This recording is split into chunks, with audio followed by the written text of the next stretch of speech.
Avis vascular centre మన దేశంలోనే the best varicose vein hospital. నమస్తే, వెల్కమ్ టు ఐ డ్రీమ్. నేను వలి. హైదరాబాద్లో నిన్న సాయంత్రం నుంచి ఈరోజు మొత్తం పెట్రోల్ బంక్ ఎక్కడ చూసినా కానీ ఒక గందరగోళ పరిస్థితి కనిపిస్తోంది. ఇక్కడ చూడండి, పెట్రోల్ బంకులో ఒక చోట రెండు చోట్ల కాదు, హైదరాబాద్లో చాలా చోట్ల ఇదే సిచ్యువేషన్ ఉంది. పెట్రోల్ బంకులకి క్యూల మీద క్యూలు కొడుతున్నారు.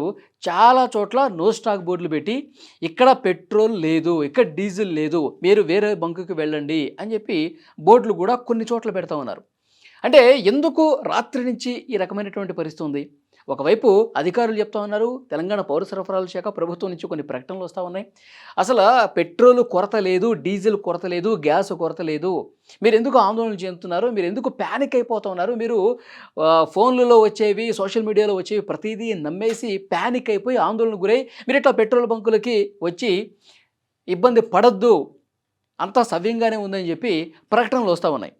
సో నేను ఈరోజు ఉదయం పెట్రోల్ బంకులకు వెళ్ళాను. హైదరాబాద్లో పంజాగుట్ట కావచ్చు, అమీర్పేట కావచ్చు, తర్వాత అక్కడ ఎర్రమంజిల్, ఇలా పెట్రోల్ బంకులకి వెళ్ళినటువంటి పరిస్థితుల్లో అక్కడ కూడా విపరీతంగా వస్తూ ఉన్నారు. విపరీతంగా అంటే కొంతమంది తమ ట్యాంకులో సగం పెట్రోల్ ఉన్నా సరే బంకులకు వస్తూ ఉన్నారు. ఏమో సాయంత్రం అయిపోతుందేమో, ఈ సాయంత్రం నుంచి ఇక మొత్తం బోర్డులు పెట్టేస్తారేమో, పెట్రోల్ లేదు డీజిల్ లేదని చెప్పి బోర్డులు పెట్టేస్తారేమో, ఇక మేము రోజువారీ ఆఫీసులకు ఎట్లా పోవాలి, రోజువారీ మేము మా పనులు ఎట్లా చేసుకోవాలని చెప్పి ఆందోళనతో చాలామంది ఈ విధంగా ఫోన్లలో చూసి వస్తూ ఉన్నారు, టీవీల్లో చూసి వస్తూ ఉన్నారు. సో అయినప్పటికీ అధికారులు క్లారిటీ ఇచ్చారు. కొద్దిసేపటి క్రితం తెలంగాణ పెట్రోలియం డీలర్స్ అసోసియేషన్ పేరుతో ఒక స్పష్టమైనటువంటి ప్రకటన కూడా వచ్చింది. మీరు స్క్రీన్ మీద కూడా ఒక బాక్స్లో నేను ఏదైతే లెటర్ చదువుతున్నానో ఆ లెటరు మీరు స్క్రీన్ మీద కూడా ఒక బాక్స్లో క్లియర్గా చూడొచ్చు. We would like to assure all citizens that there is no shortage of fuel. ఇక అసలు ఎలాంటి షార్టేజ్ లేదు, ఎలాంటి కొరత లేదు అని చెప్తున్నారు. Adequate stock is available with HPCL, IOCL, BPCL అంటే హిందుస్థాన్ పెట్రోలియం కార్పొరేషన్ కావచ్చు, ఇండియన్ ఆయిల్ కావచ్చు, భారత్ పెట్రోలియం కావచ్చు. సో వీళ్ళ దగ్గర స్టాక్ ఉంది, అడక్వేట్ స్టాక్ చాలినంత ఉంది, సరిపడంత ఉంది.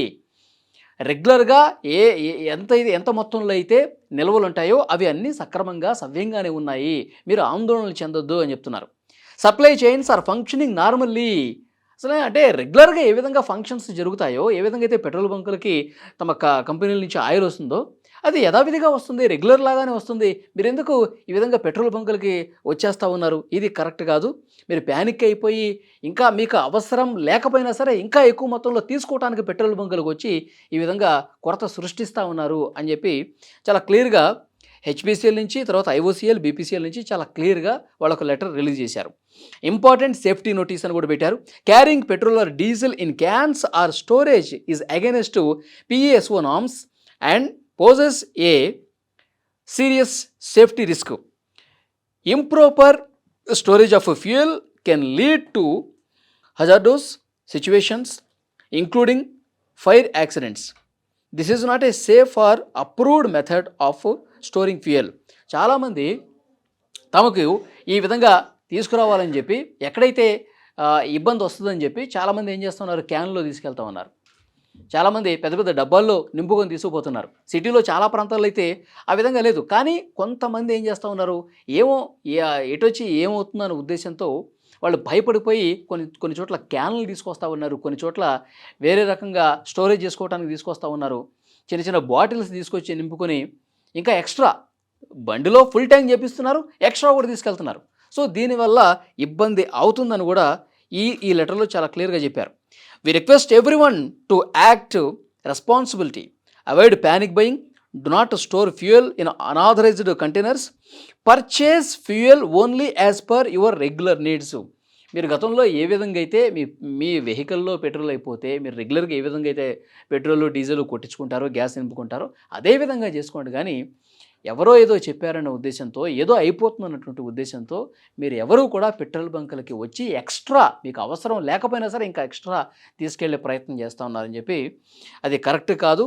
దానివల్ల ఇంకా ఇబ్బందులు ఎదురవుతాయని చెప్పి వీళ్ళు ఒక లెటర్ని చాలా క్లియర్గా, చాలా స్పష్టంగా రిలీజ్ చేసినటువంటి పరిస్థితి ఉంది. సో ఎవరు కూడా ఆందోళన చెందొద్దు. పెట్రోల్ బంకుల్లో పెట్రోల్ డీజిల్ ఉంది, నార్మల్గా నుండి ఇప్పటికైతే ఎలాంటి ఇబ్బంది లేదని కూడా ఈ లెటర్ ద్వారా అర్థమవుతుంది. ఇంకొక ముఖ్యమైన విషయం చెప్పాలి.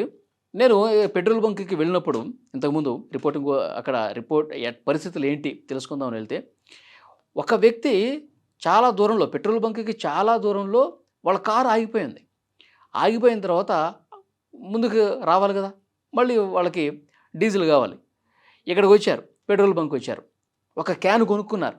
క్యాన్ కొనుక్కొని వాళ్ళు పెట్రోల్ పోసే దగ్గర ఆ పెట్రోల్ బంక్ యజమానిని అడిగారు, రిక్వెస్ట్ చేశారు, కారు చాలా దూరంలో ఆగిపోయింది సార్, ఇప్పుడు మాకు మీరు డీజిల్ ఇస్తేనే మా కారు ముందుకు కదులుతుంది, ఈ క్యాన్ ఇప్పుడే కొనుక్కొచ్చాము, ఈ డబ్బా ఇందులో నింపండి అంటే నింపముగాక నింపము, మాకు ఆల్రెడీ ఇన్స్ట్రక్షన్స్ వచ్చాయి, ఎవరికి కూడా క్యాన్స్లో కానీ బాటిల్స్లో కానీ ఇవ్వద్దని చెప్పి ఇన్స్ట్రక్షన్స్ వచ్చాయి, సారీ మేమేం చేయలేమని చెప్పేసి అన్నారు. పాపం ఇలాంటి వాళ్ళని కొంత పరిగణలోకి తీసుకోవాల్సినటువంటి అవసరం ఉంది. ఎందుకంటే పాపం వాళ్ళు వెహికల్ ఆగిపోయింది, అసలు ఆ వెహికల్ని పెట్రోల్ బంక్ వరకు తీసుకురావాలంటే డెఫినెట్గా డీజిల్ కావాల్సిందే.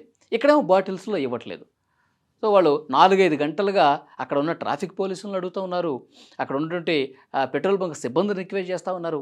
సో ఇలాంటి వాళ్ళు నిజంగా కష్టంగా ఉన్నటువంటి వాళ్ళని పరిగణలోకి తీసుకుని వాళ్ళకి వాళ్ళ వెహికల్ ముందుకు కదిలే విధంగా ప్రయత్నం చేయాల్సినటువంటి అవసరం ఉంది. చాలామంది కృత్రిమ కొరత సృష్టించడానికి తీసుకెళ్లే వాళ్ళని డెఫినెట్గా అవాయిడ్ చేయాల్సిందే. కానీ ఇలాంటి వాళ్ళ విషయంలో మాత్రం కొంత సానుకూలంగా నిర్ణయం తీసుకొని వాళ్ళకి హెల్ప్ చేయాల్సినటువంటి అవసరం కూడా చాలా స్పష్టంగా అనిపిస్తుంది. సో డెఫినెట్గా ఈ లెటర్ని బట్టి అర్థమవుతుంది, కొంతమంది కృత్రిమ కొరత సృష్టిస్తూ ఉన్నారు, కొంతమంది వదంతులు సృష్టిస్తూ ఉన్నారు. ఎందుకంటే పార్లమెంట్లో ప్రధానమంత్రి మోదీ గారు ఒక ప్రకటన చేశారు, కరోనా లాంటి సిచ్యువేషన్స్ ఒకవేళ వస్తే దానికి తగ్గట్టుగా కూడా మనం సమాయత్తంగా ఉండాలని చెప్పి ఒక ప్రకటన చేస్తే దాన్ని వీళ్ళు బూచిగా చూపించి ప్రధానమంత్రి మోదీ గారే చెప్పారు కరోనా సిచ్యువేషన్స్ మళ్ళీ వస్తున్నాయంట, ఎక్కడికక్కడ హోటల్స్ బంద్ అయిపోతాయి, ఎక్కడికక్కడ రెస్టారెంట్లు బంద్ అయిపోతాయి, హాస్టల్స్ బంద్ అయిపోతాయి, రోడ్ల మీద తిరగడానికి లేదు, పెట్రోల్ ఉండదు, డీజిల్ ఉండదు, ఆ సిచ్యువేషన్ వచ్చేస్తుంది, ఈ సాయంత్రమే మొత్తం బంద్ అయిపోతున్నాయి అని చెప్పి కొంతమంది కావాలని క్రియేట్ చేస్తూ ఉన్నారు.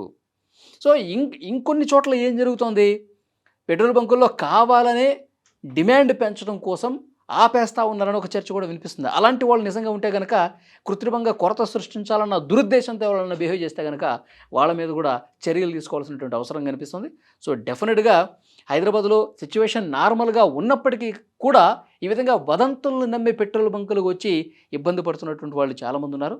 సో వాళ్ళందరికీ మళ్ళొక్కసారి ఐడ్రీమ్ తరఫున మేము కూడా రిక్వెస్ట్ చేస్తూ ఉన్నాం, ఎవరు కూడా ప్యానిక్ కావద్దు.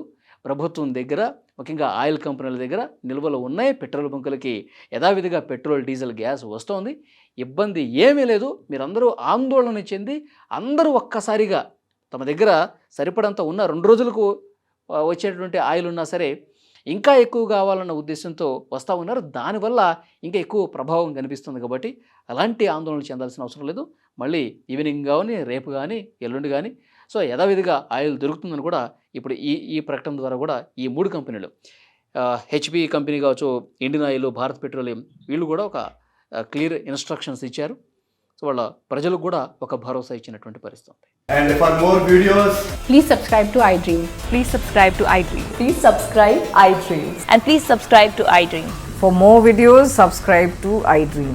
please like, share and subscribe to the channel. Congratulations, iDream. Subscribe to iDream. Subscribe to iDream. So subscribe to iDream Media. iDream team అందరికి huge congratulations. Please subscribe iDream Media. Please subscribe to iDream. Subscribe iDream. Please subscribe to iDream. iDream అంటే నా కళల ఛానల్ను subscribe చేసుకున్న నోరు తిరుగుతలేదు, మీరైతే గంట గుర్తు కొట్టండి. For more such videos, please subscribe to iDream. Subscribe to iDream. Please subscribe to iDream. Please subscribe iDream Media. Please do subscribe to iDream. Please subscribe to iDream Media. For best entertainment and information, please subscribe iDream. And don't forget to subscribe to iDream.